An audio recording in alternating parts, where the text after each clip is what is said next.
Okay. I don't know how we transition into serious news from this conversation, but Sheriff, you were appointed to the statewide council for opioid abatement. I'm super excited, actually. Yeah, so great transition. There was nothing. There was no way to transition from into Troy's that. legs to From Troy's legs opioid to abatement. opioid. Yeah. You had me at abatement. Go ahead, sir.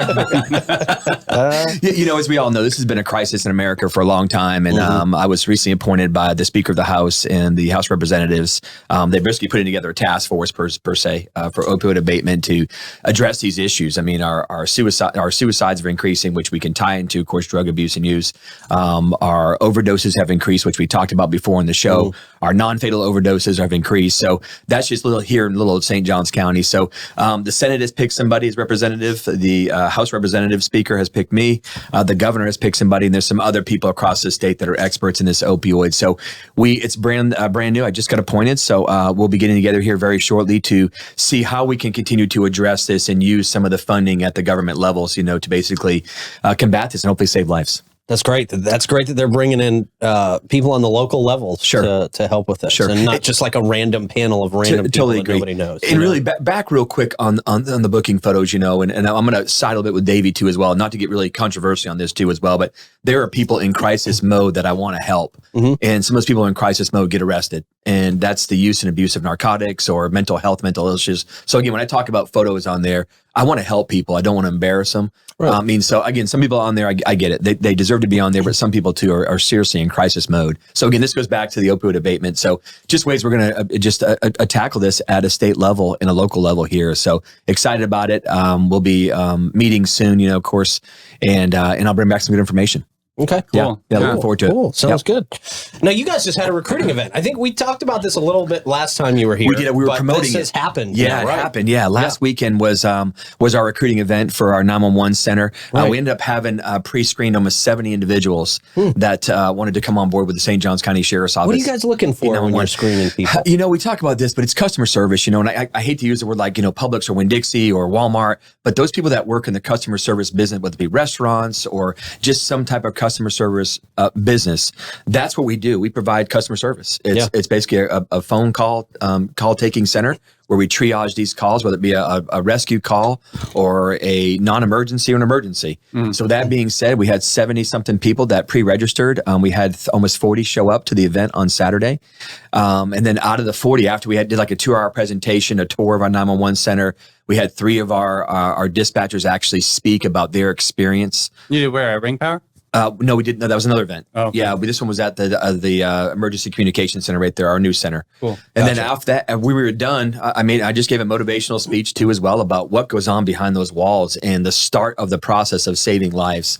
So that being said, at the end of this speech, we said, if you're interested, we have a room set up basically with our HR staff in there and go to the next step, basically filling your application out and stuff. So 33 physically got up, walked out and went into room 104, another room in the training center, and actually filled out applications. Are now in the process of going through to becoming a 911 dispatcher. Very nice. And some of the people too that were in there were like, you know, we want to be a part of your agency, but shift work and being like, you know, talk about anxiety and stress, go sit in a 911 seat. And I wanted to offer that to you too as well today. If you want to pick a day to go out there and just sit and watch what goes in that 911 center, you'll see what goes on, because it's feast or famine out there. It's so impressive. Yeah. So anyway, so just moving forward, we had a great time, great turnout, and that was on top of our career fair we did with Ring Power that night. Out at Ring Power, we had, I heard that was great. 1,076 on the clicker came through to see the St. Johns County Sheriff's Office and meet their sheriff, and of course, Ring Power representatives, of course, and it was phenomenal. It's a great space. It's easy in and out. Yeah, it's nice. By far. Yeah, nice flow. Yeah, it's a good spot. It is. So nothing but success, and we appreciate you too for pushing that out to the 3 weeks leading up to that. So outstanding success. Outstanding. That's good to hear. That's really good to hear. Yeah, you know, it's funny. I was eating lunch and I was talking to one of the servers out there where I was eating lunch, and she mentioned she mentioned being interested in being a 911 dispatcher, but she actually said she couldn't handle the stress of that job. She said she would love to do it, but the stress of it and the stress of not knowing what happens after the call that's part of the problem. is over. Yeah. Part of the problem too, you know, is, you know, with our body worn camera system now too. So some of these critical incidents, you know, is when like Mike Kunovich died, Sergeant Kunovich died, and some other things that go on. You know, these men and women that work in our 911 center, they hear it all. They don't get to see it or smell it, or you know. And that being said, the body-worn cameras, some of these critical incidents now, we can actually share that camera footage with them and kind of tie the whole thing in together of how it ended up, So it's just a gifted group of men and women out there. I mean, they sit in their seat for 12 hours and they hold on tight. Yeah. And so anyway, so I had a great turnout, and we're looking forward to, we have openings. We're always going to have openings in any profession, but when we inherited the St. Augustine Police Department's dispatch, over 2 years ago, there was 14 positions, and they didn't have many left at the time. It's hard to recruit and retain, but I'm raising the pay. The benefits are great. It's a very family atmosphere out there, and the men and women are just incredible. I mean, they're the eyes and ears of the St. Johns County Sheriff's Office. So great success.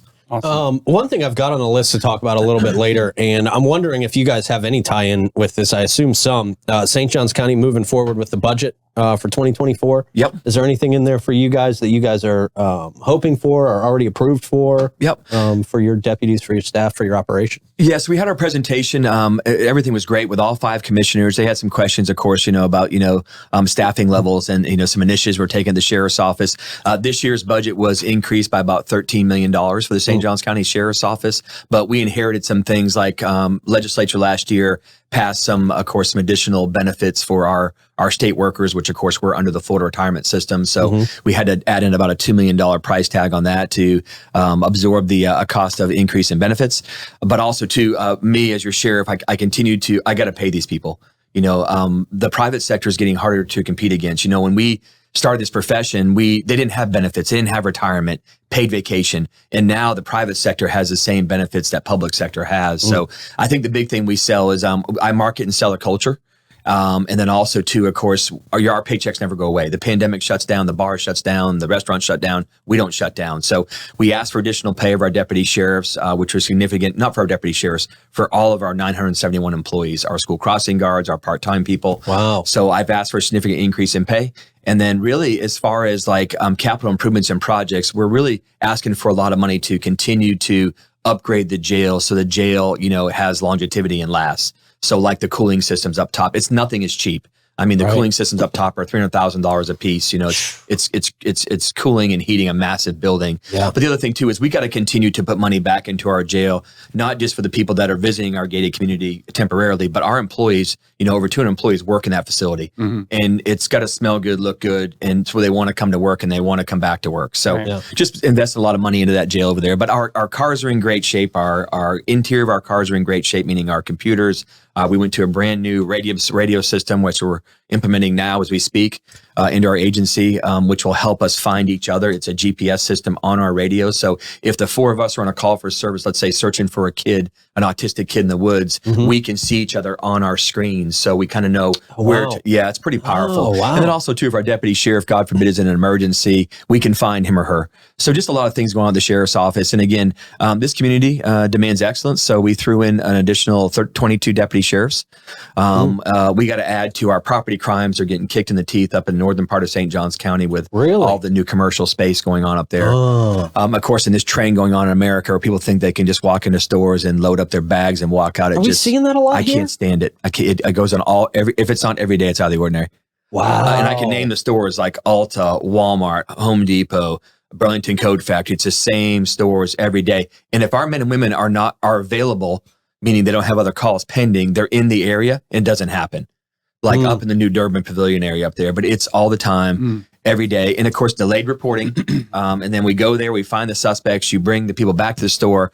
Oh, we don't want to prosecute. We just want our stuff back. Well, you don't get your stuff back anymore. We're going to take it and put it into our evidence and store it in evidence until it rots in evidence because no one's getting punished here or held accountable for their actions. Right. So people are going to keep doing it. And that causes more of a headache for you guys. It causes more of a headache for the companies. It's every day. For the people inside. The outlet factory out there is a circus, literally a 3-ring circus out there. Yeah. They call us every day, multiple times. But then we got some modern technology we're using out there that's helping us a little bit, and it's an investigative tool, so we're going to kind of keep it to ourselves. But that's what we're using now out there. Okay. So it's kind of calmed down just a tad bit. That's good. That's good Yep. because that is one of the hot spots, that outlet mall. If you hear about like you guys busting a crime ring, you guys busted it at that outlet. Yeah, I'm telling you, 9 times out of 10 it is. And most of these stores it's a manager in there. They're just doing their job, and then the big mother factory, is in Atlanta. and then they don't want to prosecute. Right. But are they scared? Do you think people are scared of retaliation? If they press charges that these people are going to come back? And this is just a manager getting paid maybe $13 an hour. They don't want some kid coming back and saying, "Hey, you sent me to jail, or now I'm going to shoot you in the face." They see you get in that car and right. Yeah, you're right. They know where they work at. There could be a little bit of that too, but most of the stuff is felony lane where they're on 95 and they're hitting our store, they're hitting Orlando, they're hitting, they just felony lane down 95, down the interstate. So, but also too, with our continuation of implementing modern technology, we're going to get better and better at it. And then now we're teaming up with Durbin Pavilion. If you're not really familiar with Durbin Pavilion, everybody's familiar with the St. John's Town Center. That's about 1.5 million, about 1.1 million square feet of commercial property, commercial retail. This is going to be a little over 2 million of commercial retail, so it's double the size. Wow! With hotels and everything, so we just got to prepare for it. But we'll be okay. Yeah. So again, it's adding more people to our staff. So pay raises, benefit increases, and of course, adding to our current numbers of deputy sheriffs is our increase this year. Everything looks good. I've talked to all 5 commissioners. They're in total support of how do we keep St. John's County the best places to live, work, play, raise a family, and retire. So they're all about that. They're committed to safety, and with us in the fire department. As you know, Joy Andrews is the new interim county administrator. She's reached out to us immediately saying, "Hey, what was kind of taken out of your budget that we can put back in?" And we said, "No, we're good. We work with your staff, so we're good." I think we're moving forward in a good way for St. John's County. Good. Good. That's good to hear. So another area I know you guys are stepping up, traffic enforcement. That's been a big step up recently. I was telling you, it seems like I see people pulled over here now almost every time I leave. You guys are really cracking down, getting a little more serious on people offending in traffic. Huh? I hope the community understands too that this isn't it's not a money making business. We get really nothing, peanuts, literally, out of a uniform traffic citation on you. We think you have to make a quota. There's no quota. It's funny you said that. Yeah, there's no quota at all. Zero. Like at the end of the month, you're going to be cracking down. No. As a matter of fact, you can never find nothing from me to my people saying, I always say, do your job. And the definition of your job is being engaged and involved in your community. But we've noticed, of course, when I took over as sheriff almost 3 years ago now, we averaged about 31 traffic homicide deaths a year in St. Johns County. So again, different leadership, different positions. The previous sheriffs have their own initiatives, and this is one of my initiatives. And my initiative basically was to, we got to slow people down and save lives in St. Johns County. So my first 2 years, we decreased traffic homicides from 31 to 21 a year. But this is the big thing too. So people say, Sheriff, you're too hard on traffic. No, we're not. Just slow down, for God's sakes. I mean, they give you quite a bit of overage, basically. But when you're doing 100 miles on US 1, that's unacceptable in a 60-mile-an-hour speed zone. But this is the big thing. So with our traffic enforcement in St. Johns County, we've decreased traffic crashes in St. Johns County by 71%. I don't know how you argue that. I don't know how you argue that. And this is the big stat in there too as well. We have a 55% reduction in traffic homicide deaths. Almost a 55% in this year. Yeah. So again, we went from 31 to 21, and now we're tracking even less. And you know what our population looks like? It's growing. It's doing nothing but growing. I don't want to be a David Downer. No, please. Do those numbers include 95? Yes, so because it seems like 95 is always something. The problem is we can go sit on 95 right now, and it's like shooting fish in a barrel. It's so easy. We try to get the interior roads as much as we can and slow the public that's here every day. That's the working force, the visiting force, the ones that live here. 95, we got certain shifts that work on, like I said, there's no quota from the sheriff. So there's certain shifts that actually work on 95. They like doing traffic on 95. And then also to our task force will work 95 too when they're out too as well. It seems like every day. I mean, it's like, this happened again out there. I know it's every day. It is. It feels like it's always there on 95. I hate getting on 95. My wife said the same thing too as well. And I hate to say it, but if you're not flowing with the minimum speed limit on 95, you're going to die. So anyways, but again, we're just out there, our motor unit's out there, but this is my thing. We don't get a whole lot of complaints on our motor officers, on our traffic office, and our DUI unit. We just don't get a lot of complaints. They know how to do the job. I hate to give tickets out. We hate giving tickets out. We give a lot of warnings, but if you're in the system, in modern technology now, if you're in the system 2 and 3 times for the same offense, you're not learning. And I called you and complimented how great the guy was. Yeah. And I got pulled over like 3 weeks ago or maybe even less than that. And the guy was so nice, and I was ready to just write the, sign it and stuff like that. I mean, I had everything ready for him, and he comes back and he goes, "Well, Mr. Blevins, you don't have anything for a long, long time on you. I mean, it's probably been 15 years since I've been pulled over." And he's like, "Slow down." He was in a hurry. Guess what it was? Elevator was stuck. No way. No way. That's a surprise. It was the day the elevator was stuck. But like you needed anything else on your plate that day. Yeah. So, but I mean, I was so focused on that, I wasn't paying attention, and I'm sure a lot of people do that. Yeah. But that guy was so and I like to hear that so too nice. as well. You know, I got a lot of friends, and of course, people know me in St. Johns County. They all have my cell phone number, and they call me. It's like, "Hey, Sheriff, I just got pulled over." And my first response is, "Were they nice to you?"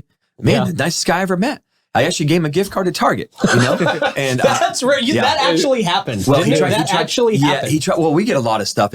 I mean, not me, but people try to give us stuff just because they're so thankful of what we do in our community. Sure. Christmas time, it's off the chain, you know. And if we're in a restaurant and we pay for our own meal in St. Johns County, it's out. I mean, my wife and I get embarrassed if we're in a restaurant, someone pays for our meal. Yeah. But our deputy sheriffs that are making $40-something thousand a year and their meals being paid for, that's pretty powerful that people say that. But so a local friend of mine here, I won't say what his job is, an attorney, but anyways, he was doing 100 on US 1 up near Palencia. Said he was heading to federal court in Jacksonville. So he calls me. I'm like, oh God, here we go.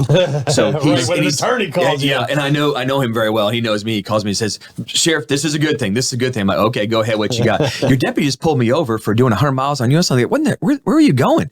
He's like, I just got to tell you, he was the nicest damn kid I've ever met. Good looking kid, very professional, well spoken. And by the way, he loves you, Sheriff Hardwick. And I'm like, did he give you a ticket? Oh yeah. He gave me $247. But anyways, with that being said, as we roll into school, I got educated recently on how many kids are on buses in St. Johns County twice a day. 24,000 kids are in our public transportation buses. Wow. At 7,000 bus stops. That's twice a day. So 24,000. I mean, that's more than the capacity of Francis Field. Crazy. That's a huge number. Did we fit more in there for Snoop Dogg?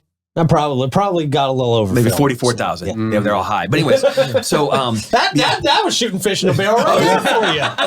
Hey, at that concert, because I was a promoter, one person got arrested. And he stole a turkey leg. He didn't stole food. And he was running around. He was running around with a turkey leg, and I'm up in the little cat thing that we had. We had a lift there, and we're watching it. It looked like a Benny Hill skit. Oh my God! Over people, and he's holding his turkey leg. And we're like, dude, just pay for it. But you know what? The only arrest we had. It's going to be cheaper than going to jail paying for the turkey leg. It's so funny because we're talking about Mumford and Sons. I was like, our people in St. Johns County, they know how we police. We're not going to go in there and round up the whole society there. We know people enjoy themselves. Certain people that and I got friends that got caught with marijuana and stuff. Like, why do you have to drive around with it? Just go smoke in your house. Why do you got to drive around with it? 5 bags of marijuana in your car. Right. Oh, I'm trying to bring it over to my sister's house. Well, can she come get it? Maybe she goes to jail. But anyways, I think you say that, Troy. On a serious note, we know how to police here in St. Johns County. This is our home, and we're not this Gestapo police force that comes in where we know people are enjoying themselves. But on the flip side of that, we tell them, don't drive your damn vehicle home. We have too many deaths in St. Johns County, the state of Florida. Don't drive. It's too easy not to drive. We have too many options, and it's too easy not to drive. I mean, our DUI unit is getting recognized nationally tonight. That's what I was going to ask you about next, the DUI unit. Yeah, our DUI unit is getting recognized nationally. Some of them are getting their Century Awards, which means over 100 DUIs in a year. And then we have also one that's getting an award for basically over 1,000 DUIs in his career. And we just talk about how many lives you save, but also too, the unit is getting recognized nationally for their productivity, but they're also what lives they've saved. So we've had a 37% reduction with our DUI unit in crashes that involve alcohol with death and serious bodily injury. 37%. That's why I don't know we argue. And then my argument with my friends that get arrested for DUI, I'm like, why didn't you call me? Why didn't you call Uber? Why didn't you call your sister?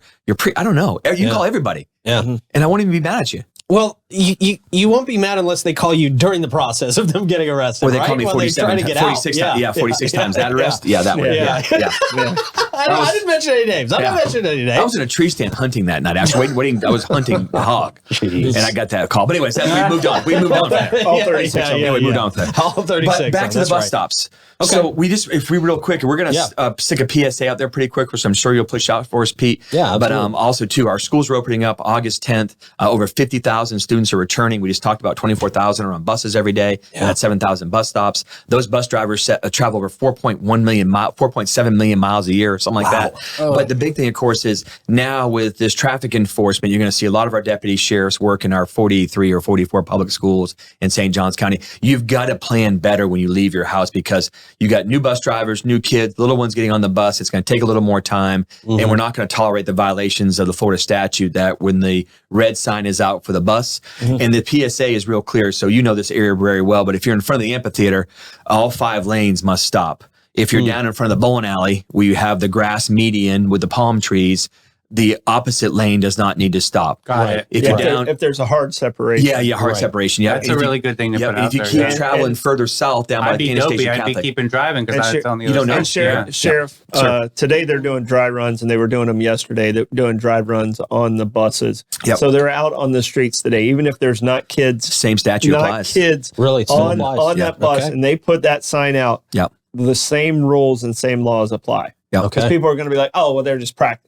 It's the same rules. Yep. So again, just our county is beautiful. We live in a great place. We all know that, but we're just asking you just slow down, back plan a little bit better on, and pay attention to these schools. You got little kids running around everywhere, getting on the bus. It's their first day for some of them. So, with that being said, we just ask you just to pay attention. And with that, we'd like to make a special presentation because we feel like there could be some additional safety patrol spots that are vacated this year. So we know that sometimes you got to ask people to come out of retirement. Yeah, and we've asked Troy if he would accept this vest and be on call. Would be on call for our school district. This is a big honor, actually. Can I put my badge on? Yeah, let's take all the official vest there. Okay, this is one of our official vests. Wow, look at this. Multiple. Is there a sash there? What is this? Streamers? Know what it is. We should have practiced this. Well, it's a kit. It's a kit. And so I'm not going to put it together now because it's going to take some time. But it's a kit for you. Basically goes here. Because we don't have time or because you don't know how? The directions are in Chinese. But it goes here, here, and here. Oh, the headband. And we're going to get hit in the head. Wow, okay. So, Troy, if you would be on call, please, at all times. We're going to put you on a special list. Okay. And we will call you if and when we need you for the 44 schools in St. Johns County. Because everybody knows how good I am about answering my phone. Ladies and gentlemen, you see it here. Yeah. You answer for me because I think I'm in trouble. Look how cool. Thank you, Troy, and welcome back. Is there 2 in there? If you don't mind doing your stretch, when we call you, please stretch before you come up. We don't want you to pull a hammy. Yeah. Right. What a cool thing, man. Thanks. There might be some directions in there because I couldn't figure that out. But I think it's a headband, it's a wristband, ankle band. We don't want you to get hit, my friend. It's very dangerous out there. Dude, you got to put this on your IMDb. Yeah. But anyway, which could be in the Florida man. Yeah. Yes. Yeah. Ankle removal. Yeah. That could be a game. Could be a game. But anyways, that's what we got going on. Cool. One more question. I think we have at least time for one more question. Oh, yes, sir. We don't play around, sir. That's the real deal, Troy. Yeah. Rhythm is a dancer. You're basically Troy, a public service superhero. You got to think about when you're doing this, Troy. You've got to have protection on that thing. Yeah. There's also a headband there too, as well. So, in case you're jogging, you're running from us. So, Sheriff, tell me why you're going to Fort Myers. Yeah, so Fort Myers is the it's the yearly banquet for the Mothers Against Drunk Driving, and they honor DUIs, of course, and also there's some victim impact statements that are powerful in there.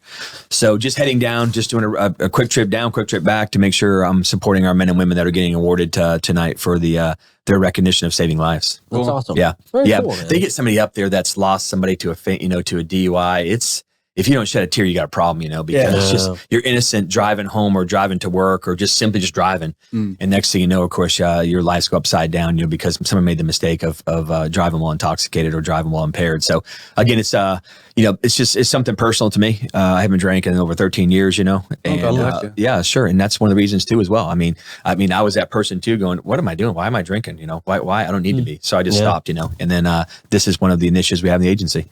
Great. So we're saving lives, I think, and the proof is in the pudding with the data. Yeah. So don't be mad at me. No. But you can call me, but I ain't gonna get you out of it. But if you call me before you get in it, I'll give you a ride out of it. Right. There you go, man. Well, Sheriff, always a pleasure having you in studio. Always a good time. We don't get a lot done though. It's already time to I leave. think we covered a lot. I think so too. You don't have to leave. We got a great Florida Man Friday story about Deputy Sheriff. This has to do with a deputy sheriff. I'm staying there. Is it one of mine? And you got a new volunteer. Well, you'll have to find out. You didn't get a whole lot out of it. You got a new volunteer. Yeah. Yeah.